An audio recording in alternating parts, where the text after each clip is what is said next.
I'm Allendale's chief meteorologist Ryan Martin with a look at your midday weather update. As we take a look at the latest surface analysis across the country right now, there's not a whole lot that's changed from this morning. Our frontal boundary that worked through yesterday is well off to the east, a nice sharp clearing line behind it, giving some sunshine to places in Indiana, Illinois, and northern Missouri. But our next little boundary is already on the way. Clouds covering Minnesota, Wisconsin, Iowa. We're actually seeing a little bit of light radar echo action out there as well in those three states, and it's mostly ahead of a front. This is going to be the second out of about three little waves that come through over the course of the next 3 to 4, 5 days or so.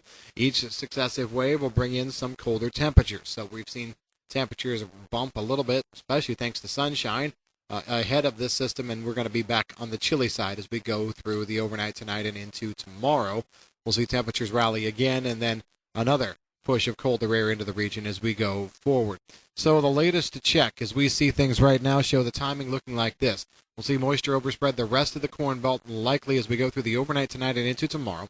It's going to be very, very light at this point. We're looking at amounts probably under a quarter to third of an inch. There might be a few locations as you get into the coldest part of the air mass, maybe over parts of Michigan and into Ohio, that as we go into tomorrow night and into early Friday morning, maybe we see some slightly heavier precipitation there, but it's mostly nuisance stuff, and then cold air pummels the region behind it. We will then gear up for a slight bump in temperatures back up as we go through Saturday, with another push of colder temperatures and another front Sunday into early Monday. That one doesn't look as impressive, and part of the reason for that is we're actually seeing now yet another push of cold air coming as we go through next week. Some models are suggesting that could be the coldest one, and you know what? I probably won't argue with that much right now. I don't think it has a lot of precipitation with it. So, for example, we may see quarter, half-inch precipitation totals in terms of moisture, most of it coming as snow across northern Wisconsin and into the arrowhead of Minnesota as we go through Monday night and into early Tuesday morning. But it doesn't translate southward much more, just a lot of clouds. But we're definitely looking at a major push of cold air across the Corn Belt as we go through Wednesday, Thursday of next week. Parts of Iowa, northern Illinois, northern Indiana may not get above the freezing mark, or if they do, not by very much as we go through midweek next week. Now, the coldest part of that air mass is just in for a couple of days. We'll see temperatures moderate probably as we go toward the end of next week into the weekend. It will be a slow moderation. We're probably not going to be seeing temperatures get back to slightly above normal levels until we get into, about the 18th and 19th. So we're talking about the week after next. What you'll notice here, though, is we're not talking about a lot of precipitation. Even as this cold air comes in, models have been reluctant to keep heavy moisture in. As a matter of fact, from what we were seeing early on in the week to where we are right now, we've had to actually take a lot of moisture out of our forecast. We felt that the models were wrong in trying to backpedal like they did yesterday, but you know what? They're getting backed up by more runs and by additional model coverage that says we may not see significant precipitation now or our next significant front with moisture in it until around the 19th and 20th. I can't argue at this point because, honestly, I'm not seeing where any moisture would come from.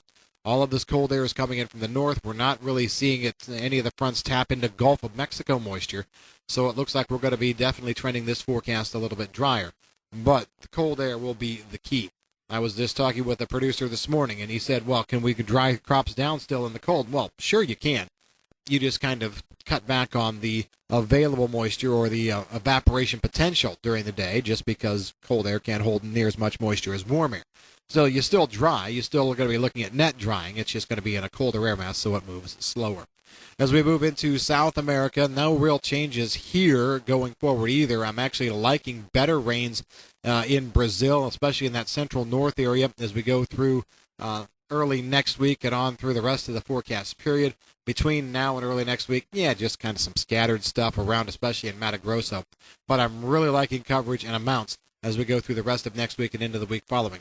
Where we're going to kind of scale it back a little bit, as we mentioned in our online write-up this morning, is going to be in southern Brazil.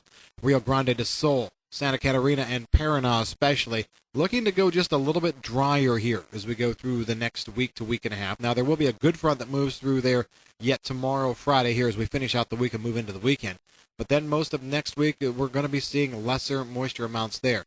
Sao Paulo still probably will get into some of it, and Mato Grosso do Sul will probably get into some of the moisture, but that far southern part of Brazil may not see as much. On the flip side, in Argentina, we're actually going to see things get better there as well. Not a lot of moisture here short term, but we're seeing a powerful front toward the later part of the forecast period. As we go from 17th, 18th, and on, we might see a good 1 to 2 inches or more over almost all key ag areas in Argentina. So there's good moisture coming in most of Brazil.